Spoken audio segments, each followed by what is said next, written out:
வீரா serial இன்னைக்கான எபிசோடில் கண்மணி கிட்ட உன் புகுந்த வீட்டுக்கு போய் நீ எப்போ வாழ போகிற, இன்னும் எத்தனை நாளைக்கு எங்கேயே இருப்ப அப்படின்னு கண்டிக்கிற அவங்க அம்மா. வீரா ஐ லவ் யூ சொல்லி கிஸ் பண்ணுற மாதிரி மாறனுக்கு வர கனவு. வீராக்காக குல்ஃபி வாங்கி கொடுக்குற மாறன். ராமச்சந்திரன் அவங்க கிட்ட பேசலை அப்படின்றதுனால அதை நினச்சி கவலைப்பட்டு வீட்டை விட்டு வெளியில் போகலான்னு முடிவெடுக்கிற வள்ளி. அப்படின்னு எல்லாமே ரொம்ப இன்ட்ரெஸ்டிங்காக போயிட்டுருக்கு. இப்போ வாங்க என்ன நடந்துச்சுன்னு பார்க்கலாம். கண்மணி யோசிச்சுட்டு இருக்காங்க, இவனை எப்படி இங்கேருந்து துரத்துறது, இவனை இங்கேருந்து மட்டும் இல்லை இந்த ஊரை விட்டே துரத்தணும். அப்போ தான் கொஞ்ச நாள் பொறுத்து வீராக்கு ஒரு நல்ல மாப்பிள்ளையை நாம் பார்த்து கல்யாணம் பண்ணி வைக்க முடியும். அப்போ தான் ராமச்சந்திரனுக்கும் வீராக்கும் எந்த ஒரு பந்தமும் இல்லாமல் போகும். என் வாழ்க்கை எப்படி போனாலும் பரவாயில்ல, என் தங்கச்சி நல்லா இருக்கணும் அப்படின்னு தூங்காமல் யோசிச்சுக்கிட்டு உட்காந்துருக்க. இதை பார்த்த கண்மணியோட அம்மா எந்திரிச்சு கண்மணி கிட்ட பேசுகிறாங்க. கண்மணி, வீட்டுக்குள்ளே இருக்கிற நமக்கே இப்படி கொசு கடிக்குதே, வெளியில் மாப்பிள்ளை ஆட்டோவில் படுத்துட்டு இருக்காரு, காவா வர போகுது, பயங்கர கொசு கடிக்கும், தூக்கமே இருக்காது. அது மட்டும் இல்லாமல் பார்க்குறவங்க எல்லாம் மாப்பிள்ளை இப்படி வெளியில் படுக்க வச்சுருக்காங்களே அப்படின்னு யோசிப்பாங்க, ஏதாவது பேசுவாங்க. நான் வேணும்னா மாப்பிள்ளைய உள்ளே கூப்பிடட்டுமா அப்படின்னு கேட்க அதுக்கு கண்மணி ரொம்ப கோவப்படுறாங்க. அம்மா என்ன பேசுகிற நீ, அவன் நம்ம வீரா கழுத்தில் தாலி கட்டியிருக்கான், பொறுக்கி மாதிரி தாலி கட்டியிருக்கான், ஆனால் நீ அவனை போய் மாப்பிள்ளைன்னு சொல்லிட்டு இருக்க அப்படின்னு ரொம்ப கோவப்படுறாங்க. அன்னைக்கு எல்லார் முன்னாடியும் தாலி கட்டுறப்போ உனக்கு அசிங்கமாக தெரியல, இப்படி வீடியோலாம் டிவியில் வந்துச்சு, அதெல்லாம் உனக்கு அசிங்கமாக தெரியல, தெருவில் இருக்கிறவங்க பேசுவாங்க அப்படின்றது தான் உனக்கு அசிங்கமாக தெரியுதா, இன்னொரு முறை அவனை நீ மாப்பிள்ளைன்னு சொன்ன அவ்வளோதான் அப்படின்னு சொல்லும்போது அதுக்கு அவங்க அம்மா ஏண்டி அவர் தான் வீராவை லவ் பண்ணுறேன்னு சொல்கிறாருல, பார்க்க நல்ல தம்பியாகவும் இருக்காரு, எதுக்காக நீ இப்படியெல்லாம் பேசிகிட்டு இருக்க அப்படின்னு சொல்லும்போது, அம்மா இதே மாதிரி நீ அவனை மாப்பிள்ளைன்னு சொல்லிட்டு இருந்த அவ்வளோதான் அப்படின்னு கோவப்பட, என்ன நீ என்னையே மிரட்டிட்டு இருக்க, இங்கே பாரு நான் உன்னோட அம்மா, எனக்கு நீ அட்வைஸ் பண்ணாத, ஒழுங்கா முதல்ல நீ முறையா இருக்கியா அப்படின்னு கேட்டதுமே நான் இன்னும் முறையா இல்லை அப்படின்னு கேட்குறாங்க. அதுக்கு அவங்க அம்மா ஒழுங்கா உன்னை கட்டி கொடுத்த வீட்டில் போயிட்டு வாழற வழியை பாரு, உன் புருஷனை பற்றி யோசியா, உன் மாமனாரை பற்றி யோசியா, இப்படி எதை பற்றியும் யோசிக்காம இங்கே உட்காந்துட்டு இருக்க அப்படின்னு கேட்க, ஏன் நான் இங்கே வர உரிமை இல்லை எனக்கு அப்படின்னு கேட்குறாங்க.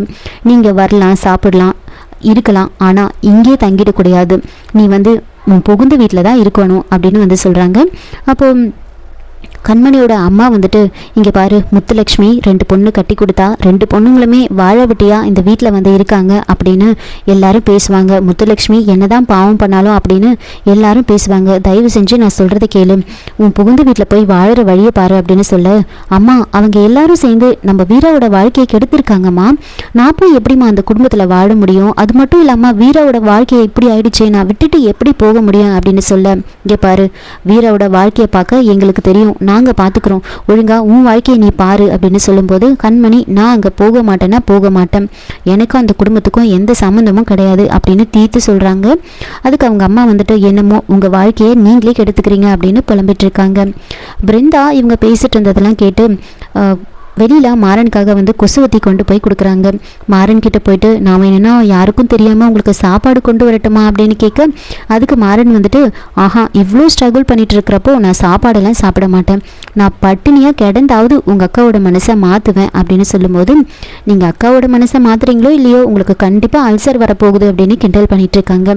அப்போ மாறன் பிருந்தா கிட்ட நீ சொல்லு, நான் ஏதாவது தப்பு பண்ணிட்டேனா அப்படின்னு கேட்க, நீங்கள் எந்த தப்பும் பண்ணலை, நீங்கள் எது பண்ணுறதா இருந்தாலும் எங்கள் குடும்பத்தோட நல்லதுக்காக தான் பண்ணுவீங்க, நீங்கள் எங்கள் வீட்டுக்கு மாப்பிள்ளையா வந்தது தான் சரி அப்படின்னு சொல்லிட்டு போகிறாங்க. மாறன் நல்லா தூங்கிட்டு இருப்பாரு. அப்போ மாறனுக்கு ஒரு சூப்பரான கனவு வருது. வீரா எந்திரிச்சு மாறனோட தலையெல்லாம் கோதி மாறனை எழுப்பி மாறன் கிட்ட பேசுறாங்க. நான் உன்னை ரொம்ப கஷ்டப்படுத்திட்டேனா அப்படின்னு கேட்குறாங்க. அப்படி கேட்டதுமே மாறன் அதெல்லாம் ஒன்றும் இல்லை, என் மேலே இருந்த கோவம் போயிடுச்சா அப்படின்னு கேட்க, கோவம் இருந்துச்சு ஆனால் லவ் அதை எல்லாத்தையுமே மாற்றிடுச்சு அப்படின்னு சொல்கிறாங்க. உனக்கு ஒன்று தெரியுமா, நானும் உன்னை லவ் பண்ணேன், நீ ப்ரப்போஸ் பண்ணலன்னா நானே ப்ரப்போஸ் பண்ணியிருப்பேன் அப்படின்னு சொன்னதுமே, நீ உன்னை லவ் பண்ணியா, எப்போ பண்ண அப்படின்னு கேட்க, கல்யாணத்துக்கு முன்னாடியிலேருந்து தான், ஆனால் நீ அதுக்குள்ளே ப்ரப்போஸ் பண்ணியா, சரி உன்னை கொஞ்சம் அலைய விடலான்னு பார்த்தேன், அதுக்குள்ளே அரவிந்த் கூட மேரேஜ் ஃபிக்ஸ் ஆகிடுச்சு, அதுக்கப்புறம் ஒரு முறை ஆட்டோவில் வரப்போ உன்கிட்ட சொல்லலான்னு பார்த்தேன், ஆனால் பாக்கெட்டில் தாலியை பார்த்தேன், தாலியை பார்த்ததுமே எப்படியும் நீ என்னை யாருக்கும் விட்டு கொடுக்க மாட்டேன் அப்படின்னு எனக்கு தெரிஞ்சிடுச்சு, அதான் நான் ரொம்ப தைரியமாக இருந்தேன் அப்படின்னு சொல்கிறாங்க. அதெல்லாம் கேட்டதுமே இது கனவா நினைவா அப்படின்ற மாதிரி மாறன் சந்தோஷமாக இருப்பார். அதுக்கப்புறம் வீரா மாறனோட கையை பிடிச்சி அப்படியே பேசிக்கிட்டு மாறனுக்கு முத்தம் கொடுக்கலான்னு போகிறாங்க. இப்போ மாறன் வந்துட்டு யாராவது பார்க்க போகிறாங்க அப்படின்னு சொல்ல என் புருஷனுக்கு நான் கொடுக்குறேன் அப்படின்னு சொல்லி கிஸ் பண்ணலான்னு போகும்போது கனவு கலைஞ்சிருது. அப்படியே அந்த கிஸ் பண்ணுற மாதிரி ஆக்ஷன் கொடுத்துக்கிட்டே ஆட்டோவில் உட்காந்துட்டு இருக்கிறத வீரா வெளியில் வந்து நின்று மாறனை பார்த்துட்டு இருப்பாங்க. அப்படியே மாறன் திரும்பி வீராவை பார்த்ததுமே என்ன இது கனவா இல்லை நினைவா அப்படின்னு பார்த்துட்டு இருக்க கனவு கண்டினியூ ஆகுது அப்படின்லாம் பார்த்துட்டு இருக்காங்க. அப்போ வீரா வந்துட்டு என்ன கனவா அப்படின்னு கேட்க ஆமாம் அப்படின்னு பேசிட்டு இருக்கும் போதே குல்ஃபி வண்டி வருது. மாறன் குல்ஃபி வாங்குறாரு, 3 குல்ஃபி வாங்குறாரு. ஒன்று வீரா கிட்ட கொடுத்துட்டு 2 இவரே கையில் வச்சுட்டு இருக்காரு.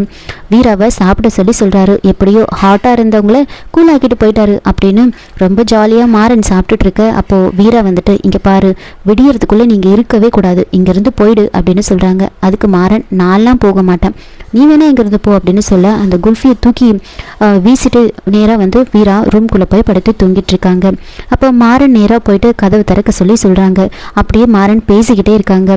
வீரா எந்திரிச்சு வந்து அந்த டோரை வந்து ஜன்னலோட கதவு வந்து மூடிட்டு போயிடுவாங்க. நீ மூடினா கூட நான் பேசிக்கிட்டே தான் இருப்பேன் அப்படின்னு சொல்ல வீரா எந்திரிச்சு வந்து என்னை நிம்மதியாக கூட நீ தூங்க விட மாட்டியா அப்படின்னு கேட்க நீ தூங்கினா கூட கனவுல நான் தானே வருவேன், எப்போவுமே ஆழ் மனசில் இருக்கிறது தான் கனவாக வரும்னு சொல்லுவாங்க, கண்டிப்பாக அந்த ஆழ் மனசில் நான் இருப்பேன்னு நம்புகிறேன் அப்படின்னு சொல்ல வீரா வந்துட்டு ரொம்ப கோவமாக வந்துட்டு கதவெல்லாம் சாத்திட்டு நேராக போய் படுத்துக்கிறாங்க.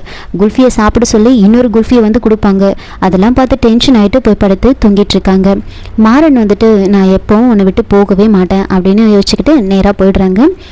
இன்னொரு பக்கம் என்ன நடக்குதுன்னா வள்ளி வந்து தனியாக உட்காந்துக்கிட்டு ரொம்ப ஃபீல் பண்ணிட்டு இருப்பாங்க. ராகவன் வந்து வள்ளிக்கிட்ட வந்து பேசுகிறாங்க. அத்தை வா சாப்பிடலாம் அப்படின்னு கூப்பிடும்போது அதுக்கு வள்ளி வந்துட்டு இல்லைடா எனக்கு வேண்டாம், நீ போய் சாப்பிடு அப்படின்னு சொல்ல அதுக்கு ராகவன் இப்படியே நீ சாப்பிடாமலே இருக்க போறியா நீ அப்படின்னு கேட்க இல்லை எனக்கு பசிக்கலை, உனக்கு சாப்பாடு எடுத்து வச்சிருக்கேன், நீயும் கார்த்தியும் போய் சாப்பிடுங்க அப்படின்னு சொல்கிறாங்க.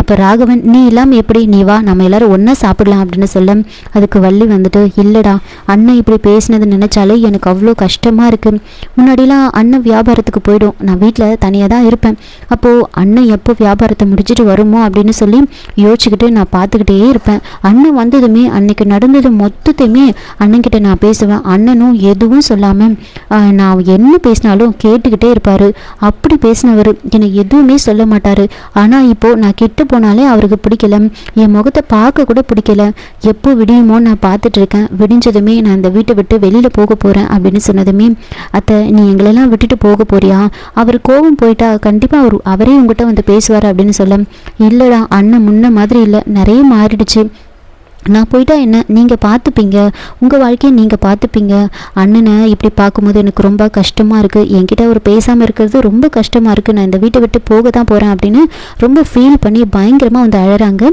இதோட இந்த எபிசோடை வந்து முடிச்சிருக்காங்க. என்னோட ரிவ்யூ பிடிச்சிருந்தா லைக் பண்ணுங்கள், மறக்காமல் சப்ஸ்கிரைப் பண்ணுங்கள். தேங்க்யூ.